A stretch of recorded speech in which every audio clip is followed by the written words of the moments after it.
For everyone that's been asking, yes, it's time. I took precious hours out of my life and free time to take a look at every single WWE/WWF SmackDown series Backstage Area and rank them all from worst to best. We got a long journey today, so come on, lock in with me. Coming in at number 43, dead last, is the VIP room from SmackDown Shut Your Mouth. Genuinely, I do not see the purpose of this area.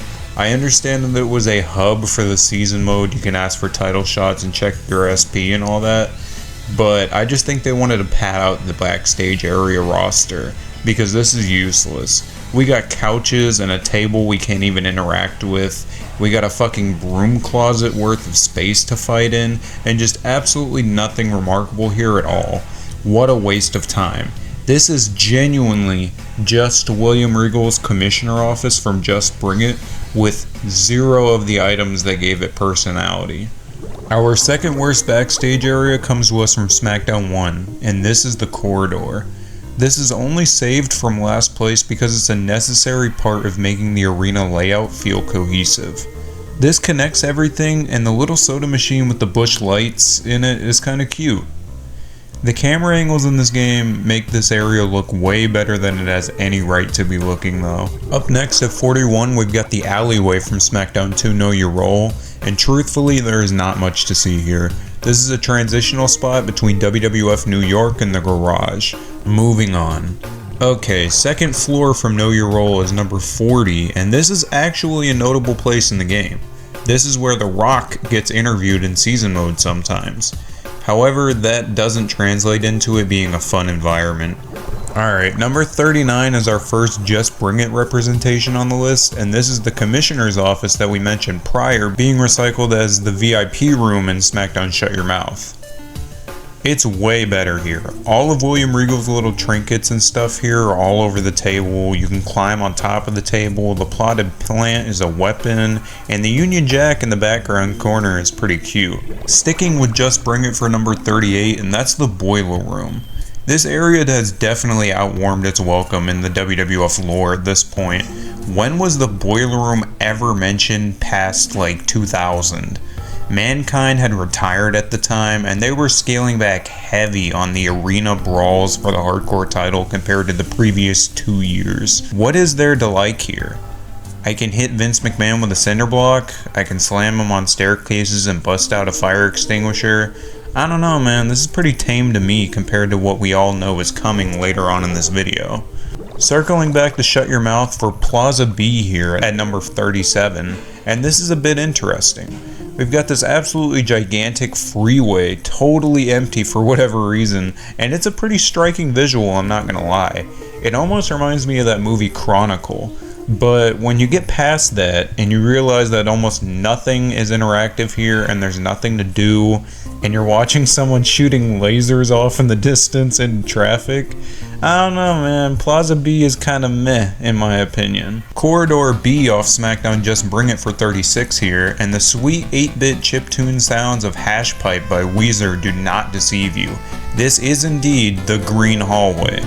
Quite literally, they copy and pasted Corridor A, changed the box to a metal texture, and added an APA sticker on one of the rooms. This is lazy as fuck.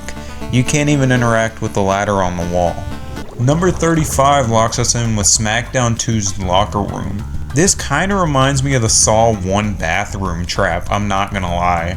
Everything is so monotone but kinda dingy, and the actual locker room portion of the area is such a cock tease because you can't even enter it at all, it's literally just for aesthetics.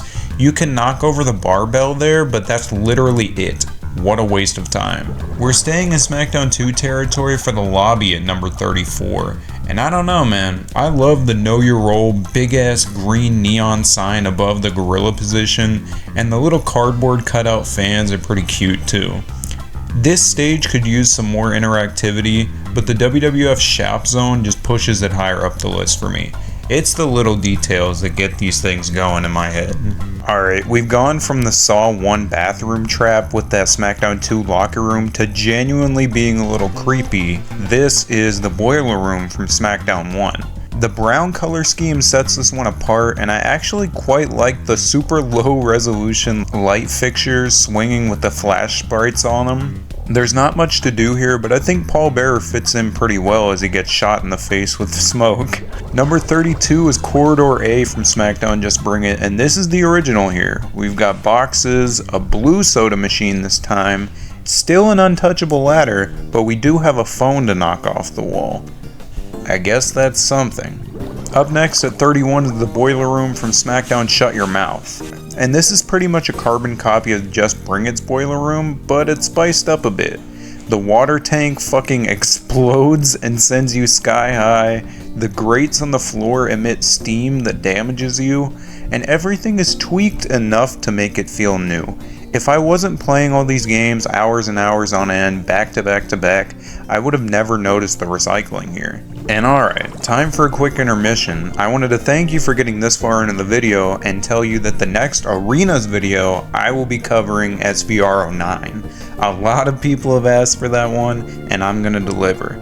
But let's get back to the task at hand. Backstage areas. Top 30 time as we gaze at our first Here Comes the Pain appearance on the list as we look at Outside Arena A. This should have been combined with Outside B somehow because this is underwhelming for a super legendary game like this. There's a small enclosure for you to fight. I like the little cage fence and the steps, but that and some weapons is quite literally it. There's not much to do here. What a letdown. Number 29 brings us to Times Square and Shut Your Mouth. I like this one quite a bit despite how stripped down it is. The constant traffic is pretty cute and the exterior of the world is really nice to look at. I always like that venue. The shopping cart functionality in this game is great too. This area isn't too bad. Okay, we got the parking lot from Just Bring It at number 28, and this might be a Mandela effect, but I swear to God, you used to be able to drive the Jeep here and the forklift, right? Like, I'm not thinking about that. That happened. I don't know. I think what pushed this arena up the list is the sheer scale. Like, this feels like a solid Kmart parking lot back in the 90s right here. We've got SmackDown Shut Your Mouth stock room at number 27, and this is a gimmicky locale for sure. The gas tanks being breakable is nice, but the big draw here, despite the small size of the area, is the giant red flashing hazard lights. It's a really cool visual, and I wish they leaned into stuff like this more often for the backstages. Number 26 sends us back to SmackDown 2 Know Your Role for the dressing room, and this is lacking in interactive spots here, but it's honestly saved by that table that I can't break to save my life, and the trash can that spawns the most ridiculous fucking weapons ever. Like, who put a 10-point Buck's head in the fucking trash can? We're on to the kitchen in SmackDown 1 for number 25, and I'm just now realizing why that guy in the SmackDown 1 commercial was there in the first place. What a dumb little reference. All being said though, I like the kitchen. The water in the sink splashes, the stove shoots fire out. It is very much a product of its time and looks like a PS1 kitchen. Moving forward with SmackDown 2, we've got the parking lot. And I feel like this arena always just becomes a jousting contest with the CPU because they always try to run into the forklift and just try to kill me. And the big rig here is almost a sign of what's to come in just 3 short years. Number 23 sends us to SmackDown 2's Plaza. And this is a nice little hub area, I'm not gonna lie. I love the fountain. Something about the SmackDown games and fountains just speaks to me, man. You're gonna find that out. And the limo pulling up gets a smile from me. Honestly, just seeing new angles of the venues from the outside that I'm so accustomed to seeing is nice. I like seeing the entrances to the other backstage areas here. Alright, we got 22! Oh man! It's WWF New York from SmackDown 2. This is a cute little club, man. I love the little WWF carpet. I would kill for that in real life, and the loading screens on the TVs on the background is a nice little touch. The tables are all climbable, which is a big plus for me, and this just feels like a very fleshed out venue within the restraints of the PS1 hardware. 21 is up next, and we got the outside corridor from SmackDown Shut Your Mouth. This is a pretty highly destructive little environment. There's glass everywhere, big barrels, cage mesh, steel pipes, and even a table. This looks more like CZW than WWE to me. Top 20 time is upon us from the world in SmackDown Shut Your Mouth. This is a nice, faithful representation of a semi-important part of WWF history. I remember Shawn Michaels hopping off that wheelchair at the World in the backdrop looking just like this. The domino effect with the interactive staging is pretty great too. I will say though, there is a version of this venue that I prefer way more coming up later. Number 19 is the People's Cafe. This is such a dumb-ass but fun idea for a venue. I love the neon sign and the jukebox. The SmackDown 1 poster in the background is a nice addition. Shout out Blue Mountain Coffee and the awesome cardboard bartender here. Everything is very visually distinct from the rest of the game, and this is a sleeper hit of a venue. We've got a joint entry for number 18, dressing rooms A and B from SmackDown Just Bring It. I love these setups. The lockers are great launching points, and the TVs are fully operational. The big selling point of these dressing rooms is the glass spots for me. The glass spots are awesome. The chairs actually being able to be sat in is dumb as hell, but I love it. Shout out New Legacy Inc. for their musical chairs game that they did in one of these dressing rooms. Number 17, and we've got Here Comes the Pain's Outside Arena B. This is slept on for me. What's the common theme of the SmackDown Games areas like this? They got fountains and they're great. How do you make it better? You add 2 fountains and make them launching points. The little lion statues remind me of King of the Ring 95 too. They're pretty cute. Honestly, it's the little things for me, man. I already told you. Moving back to SmackDown 1 for the parking lot at number 16. And for SmackDown 1, this is a pretty fleshed out for a backstage spot. We've got an ambulance that spawns out a gurney. A Godfather dropped his pimp cane somewhere back here. The road boxes spawn a bunch of different weapons. The cars flash their headlights. And you know, sure, the static forklift is a little bit of a bummer, but man, that forklift is going to be operational pretty soon. Number 15 up next, and we've got Plaza A from SmackDown Shut Your Mouth. This area is just one of the clearest visual representations of graphical and design leaps from game to game. The outside of the SmackDown Shut Your Mouth arena is beautiful. It's fucking huge. I like the pavilion a lot with the steps. I enjoyed the steel grates with the little fumes coming out, or the old promotional art everywhere. That's something I always liked. And the entrance to the SmackDown station is also super goated. I love this area. We're still in SmackDown Shut Your Mouth for number 14, and we've got the corridor here. This is massive. You could run a marathon here. This is a hub world if I have ever seen one. The amount of detail here is wonderful. The little foam fingers are all interactive and they're everywhere. It's very cute. The fans all in merch shirts near the ticket booths is great. I love the shop zone with the old WWF belt and the souvenir shop with the old hats and the Rock's old book. And of course, Ultima Nachos with that guy just flipping the fuck out. What a game, man. Jumping back to SmackDown 2 Know Your Role for the VIP room at number 13. And this is better than I expected. We usually see the McMahons and the Stooges in here quite often during season, but this is parlayed well into interactivity. The couches work as weapons, and this is just absolutely ridiculous. I love the little CRT too, and it's not in great shape thanks to my modding. The vase of roses is also a usable weapon, which is cool, and that big ass curtain window in the back actually has a flat texture of the arena zoomed out behind it. This is a pretty sweet little spot. Listen, you hear that sound, you know your ass is in trouble. This is the APA office in Just Bring It for number 12. This is a very necessary inclusion for the series at this point, and there's a lot to love here. There's plenty of weapons, crushed beer cans everywhere, plenty of chairs to play musical chairs with, an old working CRT TV, jumping points, and of course, the sick ass APA office door that you can destroy. This is such a fun inclusion. Number 11, and we're making me feel like I'm back at work now, we've got the kitchen from SmackDown 2. This is much more detailed than SmackDown 1's kitchen. The star of the show is the French top though. Check this shit out. And the sink still splashes too. And sure, the metal tables don't break, but we have a watermelon spawner here, so who's complaining? We're finally at the top 10 backstage areas. Starting us off, we've got the parking lot from SmackDown Shut Your Mouth. And I mean, this is iconic. Every time I see those green trash units back there, I immediately think, you think you can mess with Brock Lesnar? Go ahead and run. I will find you. And that's awesome. We got a shitload of interactivity here. Plenty of cars to climb on and explode. THQ and Yuke's promotional boxes, a destructive ambulance too, everything just rules. SmackDown Shut Your Mouth really stepped it up. Number 9 is we travel to the SmackDown station.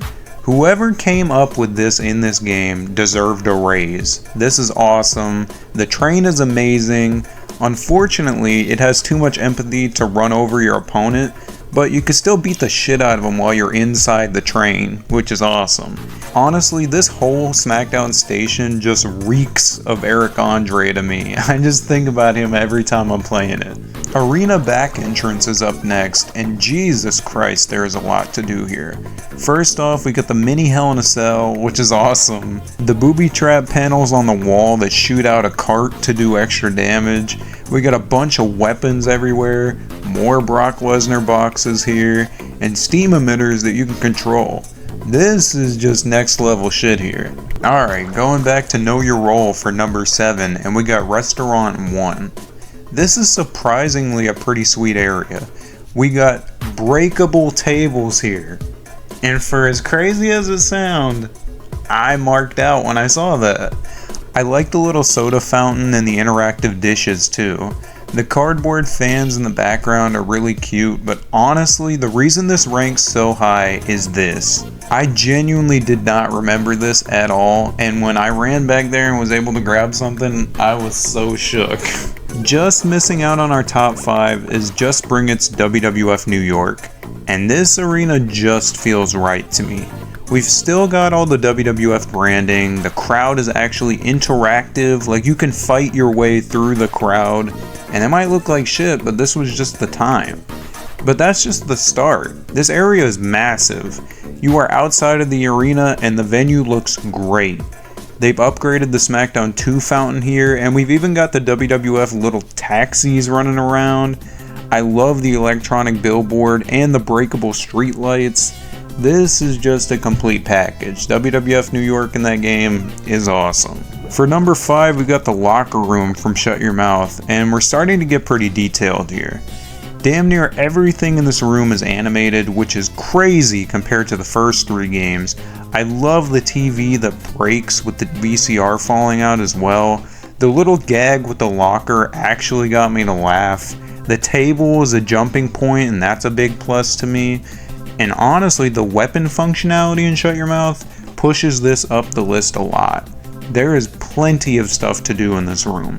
Number 4, and we're looking at the lobby in SmackDown Just Bring It.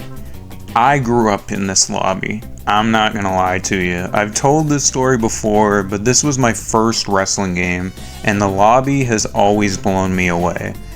Whether it's the breakable glass panes, which are fucking awesome, the 6 spots you can do off that balcony, the little WWF shop zone, or even just the feeling of the world being complete and cohesive, it's all great. This is a very nice centerpiece for Just Bring It's backstage layout. Alright, no more fucking around, big 3 time, and the bronze medal goes to both the Winter Plaza and Winter Times Square. And this is what wrestling games are supposed to be, in my opinion. This is pure fun and wackiness. The WWF wrestlers in the snow is so fucking stupid, but it's so great.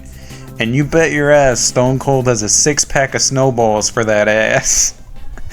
I love these areas so much. I mean, you could tell Yuke's had a lot of fun making these games. Who was our runner-up? Well, it's none other than the parking lot for Here Comes the Pain. This is immaculate.